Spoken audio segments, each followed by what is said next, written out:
जैसे ग्लूकोज के फॉर्म में। और इस ऑक्सीडेशन के प्रोसेस को, इस बायोकेमिकल प्रोसेस को कहते हैं रेस्पिरेशन।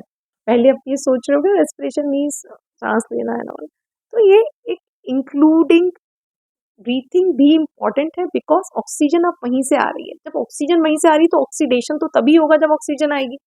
जब ऑक्सीडेशन होता है आपके आपका है ना, तभी एनर्जी का रिलीज होता है।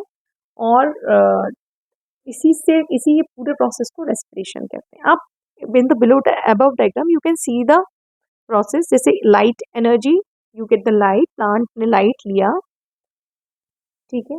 हम ये इस डायग्राम में प्लांट वाला दिखा रहे हैं हमको। प्लांट का जो प्लांट की लीव्स जो है उसमें क्लोरोफिल प्रेजेंट होती है। क्लोरोफिल एक पर्टिकुलर ऑर्गेनील में प्रेजेंट होती है जो कि क्लोरोप्लास्ट होता है। क्लोरोप्लास्ट इज अ स्पेसिफिक ऑर्गेनील जो सिर्फ प्लांट सेल में प्रेजेंट होता है। और इसमें ये जो होता है क्लोरोप्लास्ट, इस क्लोरोप्लास्ट में ऑक्सीजन और C6H12O6 माने आपके ग्लूकोज मॉलिक्यूल का ऑक्सीडेशन होता है, ठीक है।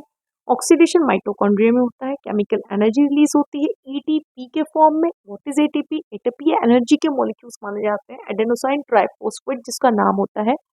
और इस पूरे प्रोसेस को जब ये जो प्रोसेस होता है इससे फिर सेल्यूलर इस पूरे केमिकल एनर्जी का रिलीज होता है और कार्बन डाइऑक्साइड और H2O के मॉलिक्यूल्स भी रिलीज होते हैं। इस पूरे प्रोसेस को सेल्यूलर रेस्पिरेशन कहते हैं। सेल्यूलर इसलिए कहते हैं क्योंकि ये सेल के अंदर हो रहा है।